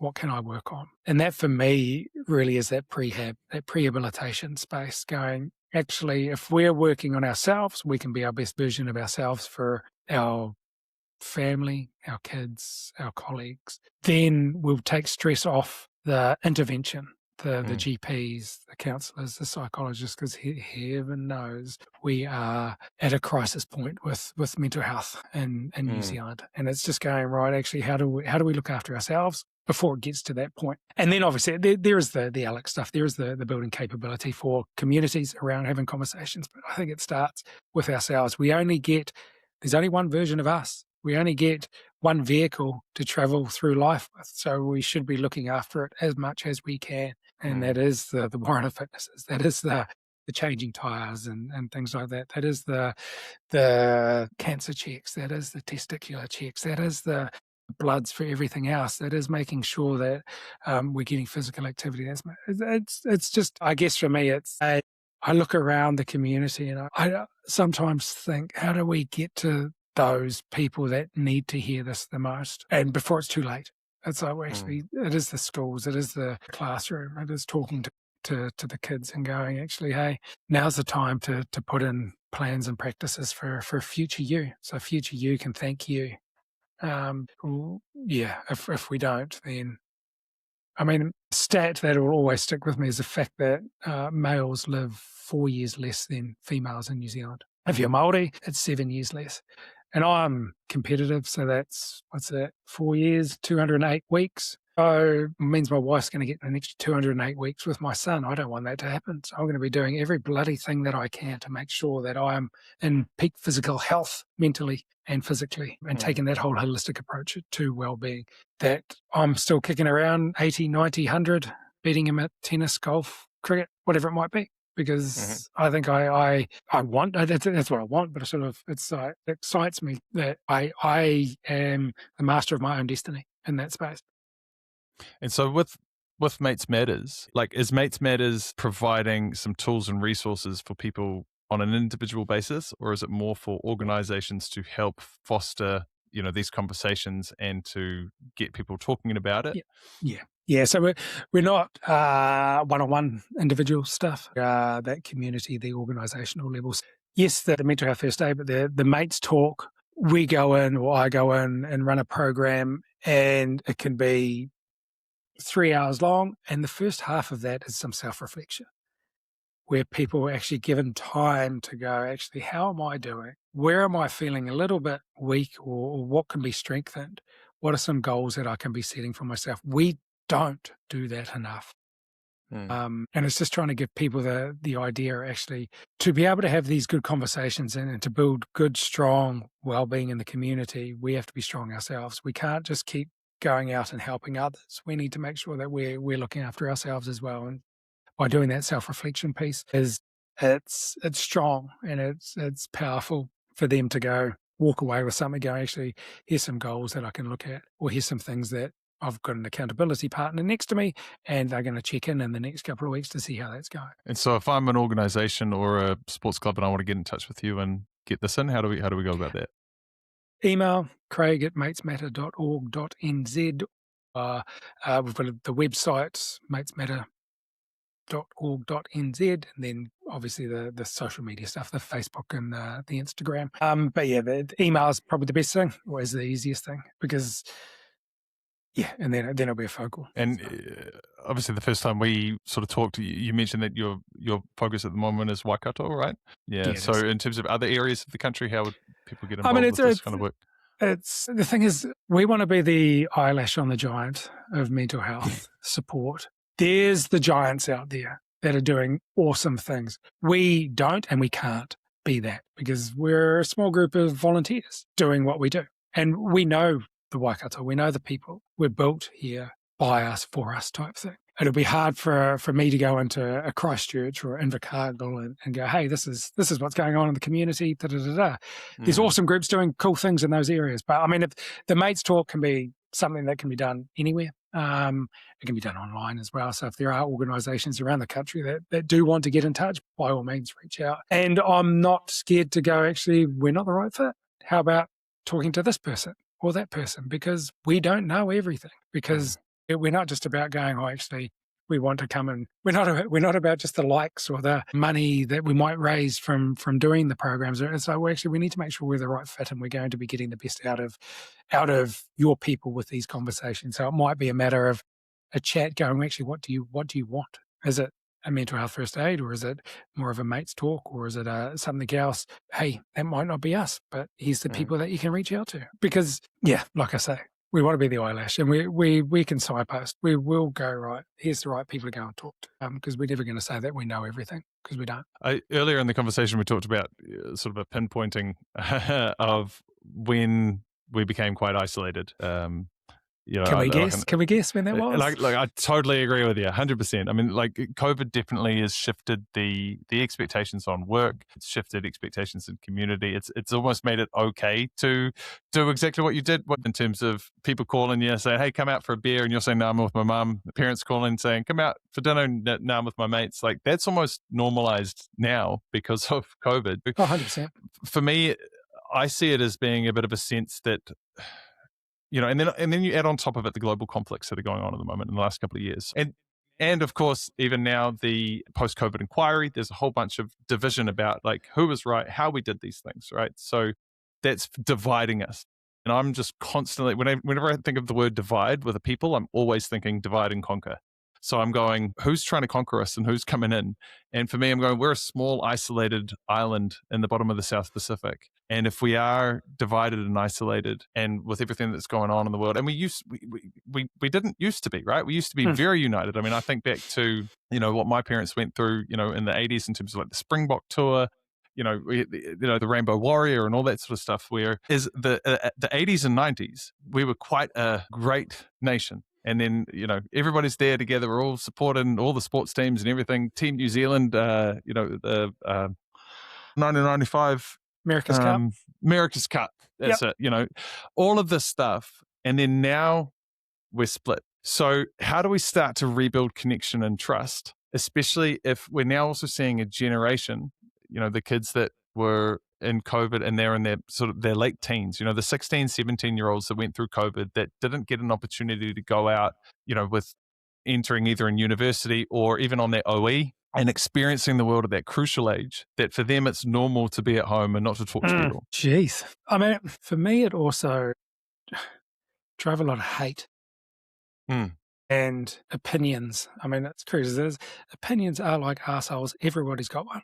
But it's like, well, people would have an opinion about something and then just get slated. And I'm like, well, actually, let's just have proper, honest conversations about this. But that was lost. And whether we agree with what happened or not, it happened. But I think now it is about that breaking down the isolation. It is about giving people the opportunities to get out and do things and connect and drop those barriers and drop I look at the cricket club, the Movember Cricket Club or football club or anything like that, and we're a bunch of different blokes from completely different backgrounds that have got completely different ideas about completely different things, but we all just come together and play a game of cricket, have a laugh, and then we'll go home at the end of the day. There's so much to be said for these things.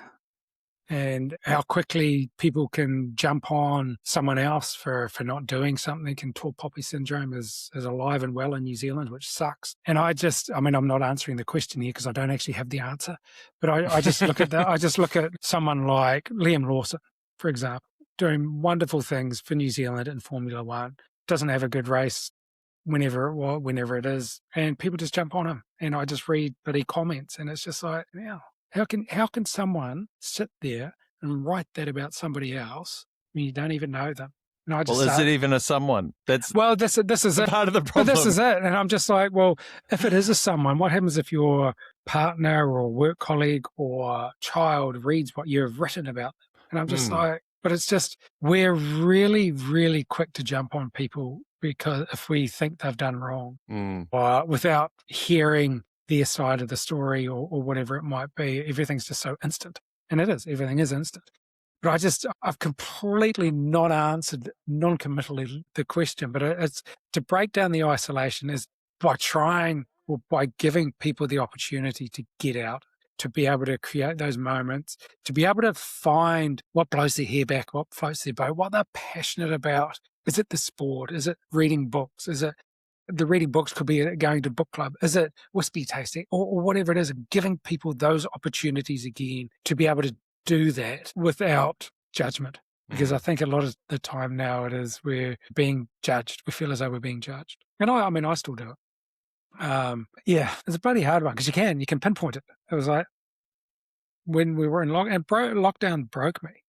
Ugly man tears. I was meant to be, we were told that we should be doing 30% more work because we're not having to drive anywhere. And I'm like, dude, my wife's working full time. SJ was 3 at the time.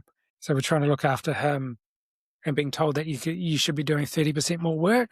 And I'm like, nope, not going to happen. And it broke me because I wasn't around people.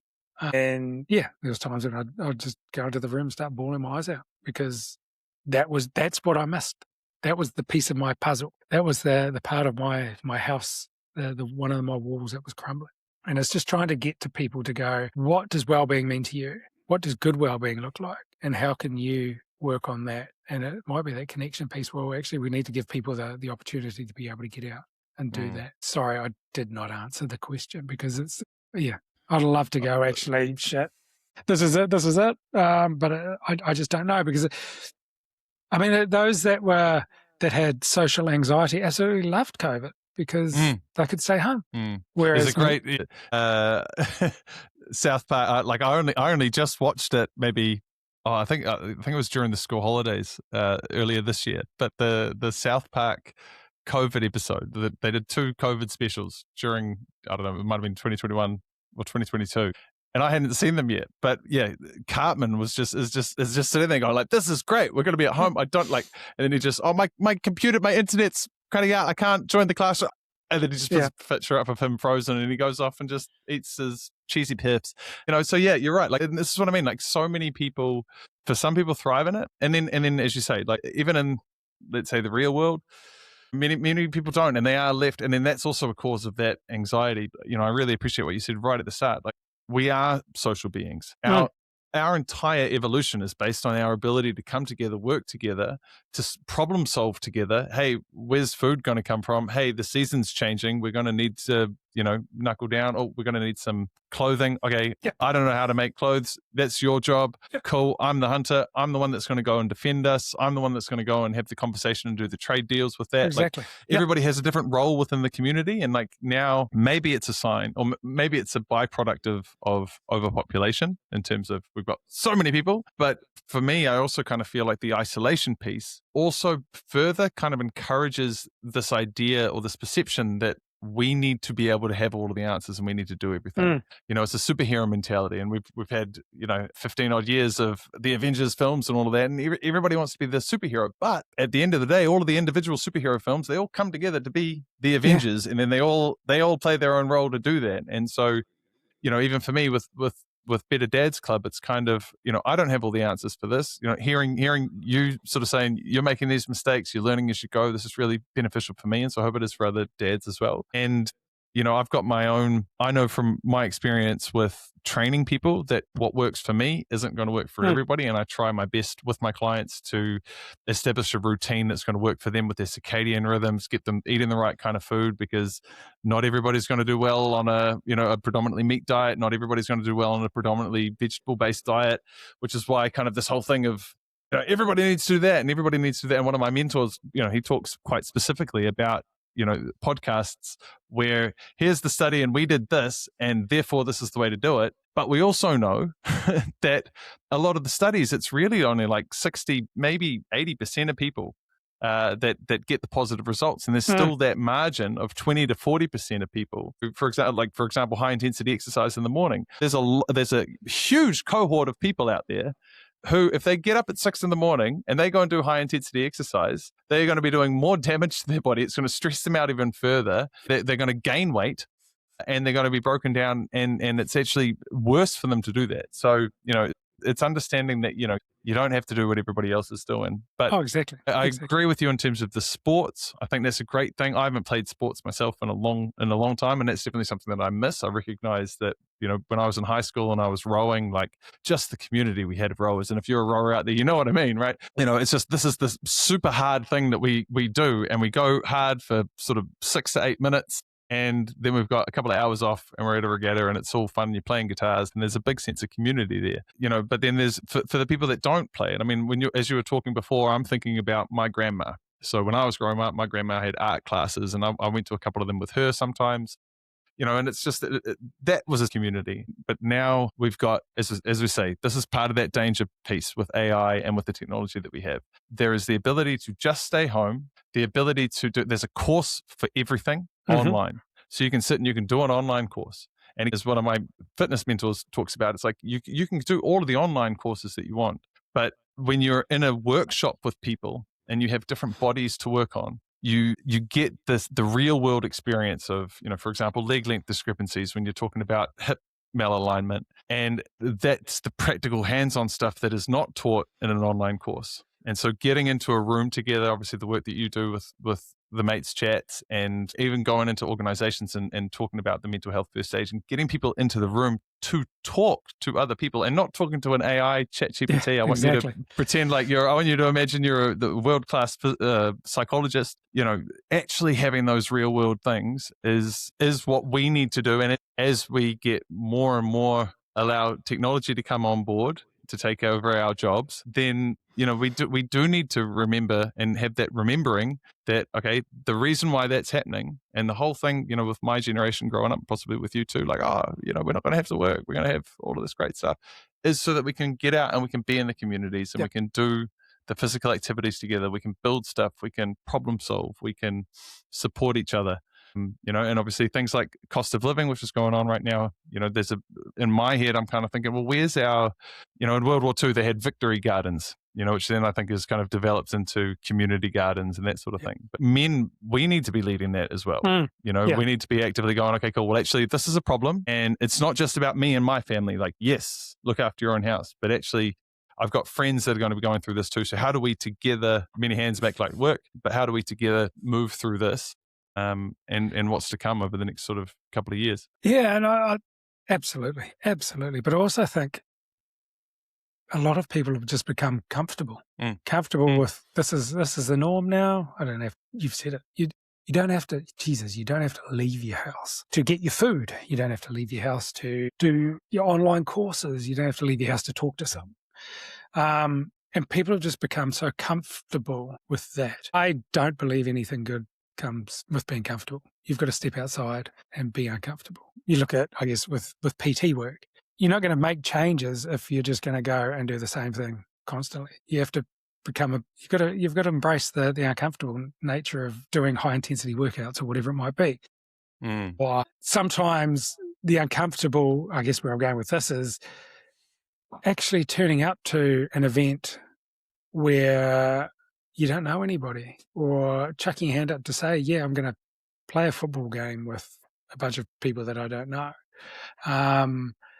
or whatever it might be, and just embrace that, just embrace being uncomfortable, because I think we've just got so used to being able to everything's at the end of our fingertips. So you can do all your shopping, you can do everything just within your own four walls. Well, actually, people just become so comfortable with that, then actually we need to break down that isolation. And I mean, I did it last week. There's a business here that they do a gym workout every Wednesday morning. I was invited along, and I had to really pump myself up to go, because I was stepping outside of my comfort zone. I didn't know, I hadn't met anyone that was there or anything like that. I'm turning up to a 50-minute gym session where I'm used to running, cycling, sitting on the erg, rowing. I go in one direction and one direction only. So I had to build myself up. But it was just like, well, actually embrace the suck. Embrace that this is going to, you're going to feel there's going to be a sense of anxiety as you walk through the door, but that's good. That's good stress. That was good anxiety, because as soon as I started, the music got turned up. I was just one of them and trying to do press ups or trying to do whatever, sucked at them. But afterwards just knew that it was awesome. So we've got to embrace that sort of stuff, that, hey, like I said before, it's sort of, and I've said multiple times, that no one's going to ride in on their horse and say, if we're going to do the change or want to be the change or be part of that change or whatever it is and break down that isolation, we have to do it ourselves as well. So we have to join up and do those things. And just be uncomfortable with the uncomfortable. It was, and embrace the suck. I do like that one, because sometimes doing those sort of sessions, they suck, but in a good way. Yeah. Well, that's part of that challenge to overcome and grow. Yeah. Hey, Craig, just as we start to wrap this up, I'd like to ask, just in terms of, you mentioned before around, part of the reason for starting Mates Matters was, you're seeing all of this talk and money going to places, but not a lot of action.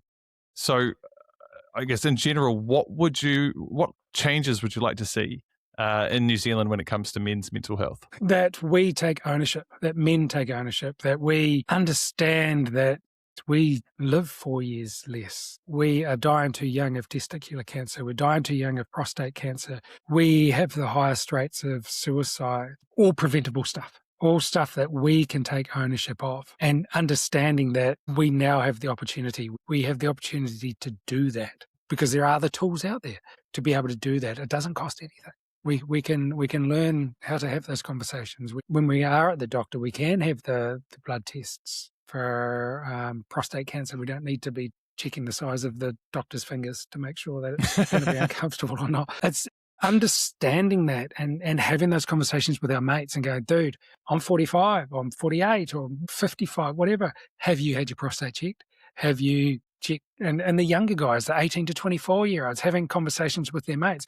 Have you checked your nuts lately? Because this is the age group that are dying too young because of testicular cancer. Not to make it awkward, but it's because I care. And this is the stuff that you don't need that. You don't need huge amounts of funding to go, actually, shit, this is what we need to be doing. It's actually, let's just talk about it. Let's just bring it out into the open instead of brushing it under the carpet. We just lose too many good people too young. And it's heartbreaking because that ripple effect is huge. It's fathers, brothers, uncles, work colleagues, friends. It's got to change. And I think we have an opportunity to be able to be part of that change. And rather than going, oh, we need more programs or we need to be throwing money at this, that, or the other things, well, actually, no, shit, next time you're around the table at your mate's place having a beer or watching the rugby, it's like, mate, I had a blood test for my prostate a few weeks ago. Have you had yours done? It might feel a bit awkward, but Christ almighty, you'd much rather have that conversation than sitting listening to